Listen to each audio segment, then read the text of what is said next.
Good morning friends. तो अब तक हमने पार्टिकल नेचर के 2 पॉइंट्स कवर कर लिए हैं।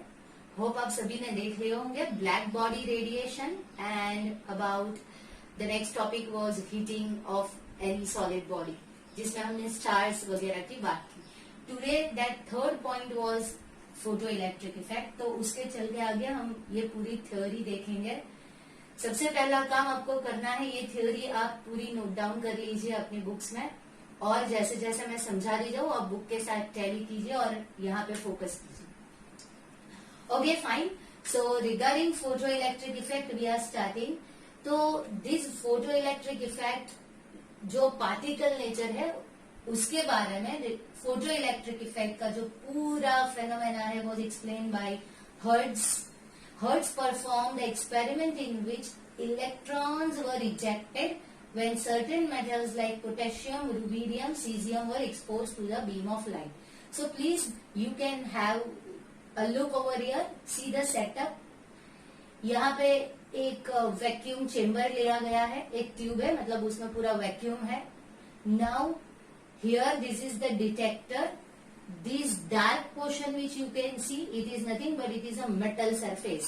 जैसे यहाँ पे मेटल, कोई भी मेटल लिया गया, जैसे पोटेशियम, रुबिडियम और सीजियम के मेटल्स दिए गए। यहाँ ऊपर आप देख सकते हैं that is light, source of light is focus. जैसे आप देखते हैं मूवीज में वो हीरो हीरोइन पे पूरा फोकस रहता है लाइट्स का, तो यहाँ पे जो लाइट का फोकस है वो किसके ऊपर है? That is on metal surface. तो now also here emitter is connected. Emitter, why it is necessary to connect emitter?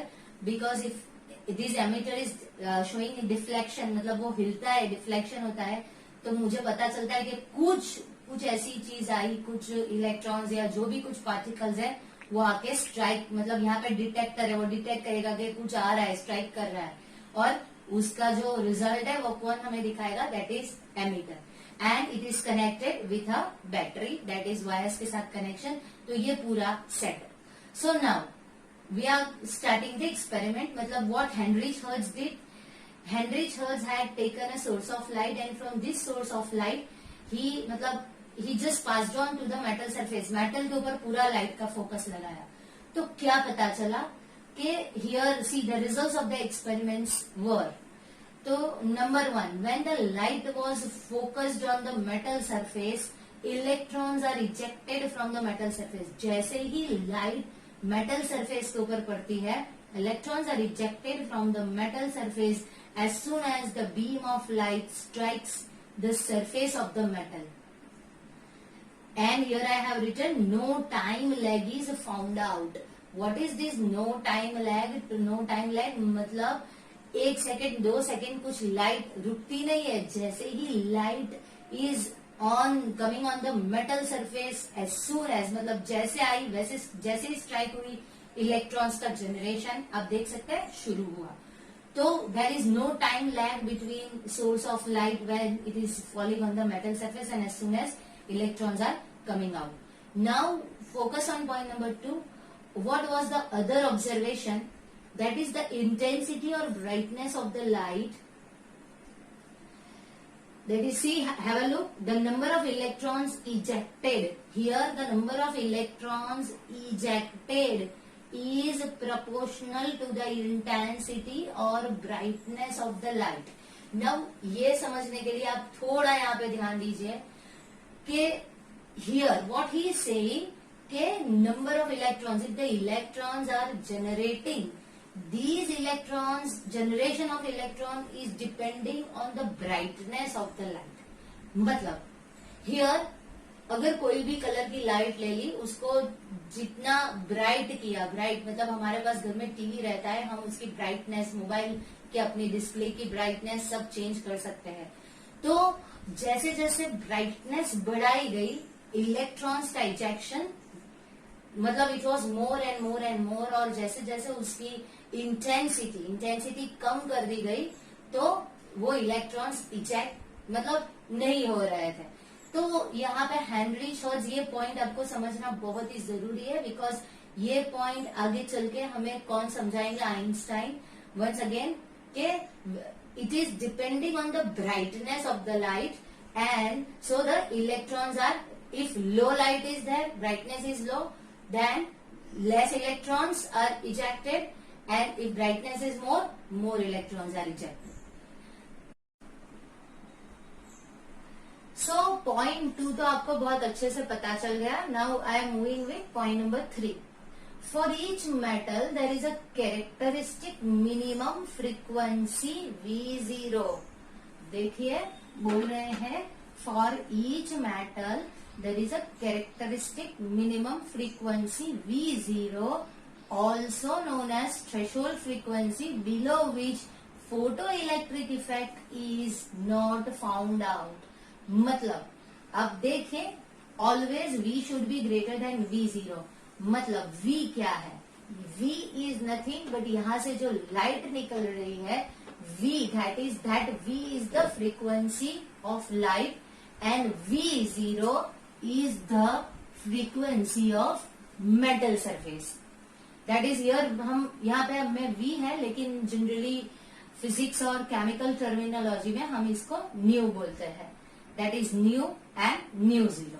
अगर आपको V एंड V0 याद रहता है, फ्रीक्वेंसी है, तो हम उसी तरह से V0 ही लर्न करेंगे. सो V is the frequency of the light and V0 is the threshold frequency of metal. मतलब मेटल की कोई फ्रीक्वेंसी है जिसको मैं बुला रही हूँ V0, और V that is frequency of light. तो यहाँ पे कंडीशन क्या है कि frequency of light that is V should be always greater than V0. तो यहाँ पे आप देखिए, यहाँ पे ऐसा बता रहे हैं कि वो इंटेंसिटी पे डिपेंड है. तो एंड यहाँ पे हम फ्रीक्वेंसी पे डिपेंड हो रहा है. तो आप देख सकते हैं थोड़ा, अभी यहाँ से मैं टर्निंग पॉइंट आएगा हमारा. So the ejection of electrons come out with certain kinetic energy. मतलब ये जो है V greater than V0 से क्या प्रूव हो रहा है? That when the electrons are coming out from the metal surface, it is having some kinetic energy. And the kinetic energy of these electrons, increases with the increase of frequency of light used. मतलब जैसे जैसे उसकी frequency लो होती गई, वैसे वैसे electrons का generation लो हुआ, मतलब कम हुआ. एंड जैसे जैसे इलेक्ट्रॉन्स की मतलब फ्रीक्वेंसी को बढ़ाई गई, तो kinetic energy came out to be more. मतलब इलेक्ट्रॉन्स उतनी तेजी से चले. तो ये पॉइंट को थोड़ा इजीली समझने के लिए यहाँ पे मैंने आपको दिखाया है example. For example, in this experiment I am focusing red light on potassium metal. तो आप देख सकते हैं रेड लाइट की फ्रीक्वेंसी 4.3 to 4.6 इंटू 10⁻14 हर्ट्ज है. तो ये हुई V जो है रेड लाइट की फ्रीक्वेंसी, यहाँ पे आप देख सकते हैं. And according to law that is potassium के की थ्रेशोल्ड फ्रीक्वेंसी हुई V0. तो उसकी है वैल्यू 5.0 इंटू 10⁻14 हर्ट्ज. तो यहाँ पे जैसे पॉइंट नंबर 2 में हमने देखा कि number of electrons ejected is depending on the intensity brightness of the light. तो आप देख सकते हैं रेड कलर को अगर हम देखें तो वो ब्राइट कलर है, मतलब इट इज वेरी ब्राइट. कहीं से भी आप देखते हैं तो रेड इज ब्राइट हमको दिख ही जाता है. तो ब्राइटनेस, ये रेड कलर की ब्राइटनेस सबसे ज्यादा है, लेकिन जो उसकी वैल्यू है V, it is 4.3 into 4.3 to 4.6 and potassium की ये वैल्यू हुई. तो आप देख सकते हैं V is less than V0. So when V is less than V0, you can see no photoelectrons were found. So here brightness of the light पे थोड़ा मतलब यहाँ पे थोड़ा टर्निंग पॉइंट है. ये पॉइंट हमें आगे चलकर आइंस्टाइन समझाएंगे. तो यहाँ पे ब्राइटनेस ऑफ द लाइट के साथ डिपेंड नहीं कर रही है. आप फर्दर देखिए येलो लाइट जिसको हम ऐसे अगर बोले तो it is a dim light. मतलब अगर येलो लाइट है लेकिन रेड के कंपेयर में yellow colour is little bit, I can say it is having low intensity. But उसकी frequency that is 5.1 to 5.2 into 10⁻14 hertz है, और पोटेशियम की V0 है 5.0। तो आप देख सकते हैं यहाँ पे V is greater than V0, तो when V is greater than V0 photo electrons were form. तो here it is found out कि भाई वो ब्राइटनेस के ऊपर कोई कंसल्ट नहीं है, यहाँ ब्राइटनेस के साथ इतना लेना देना नहीं है, यहाँ किसके साथ लेना देना है, यहाँ it is totally depending on frequency of light. So have a look. If I am using red light, photoelectrons were not found because V is less than V0, and if I am using yellow light, photoelectrons were found out. So later on, मतलब here it was said by Henry Church as brightness, but this theory is taking little bit turning point that it is not brightness, it is depending on the frequency, and how it is frequency, that is later on Einstein was able to explain photoelectric effect using Planck's quantum theory of EMR. So this was all about photoelectric effect. It will be more better if you go through your textbook along with my explanation, and with this explanation I am sending you one video that is a virtual lab portion. मतलब virtual lab मतलब आपको पूरा experimental setup के साथ cartoon images में दिखाया गया है. It will be more easily understandable that if you move through that. And one more request to all my dear students, आप पहले टॉपिक से चल के आखिरी टॉपिक तक डेली रिवाइज कीजिए. अगर आपने रिवाइज नहीं किया तो आपका पूरी जो मेहनत है स्टार्टिंग से, it will be a total wastage. So once again a kind and humble request to all of you to go through your text book.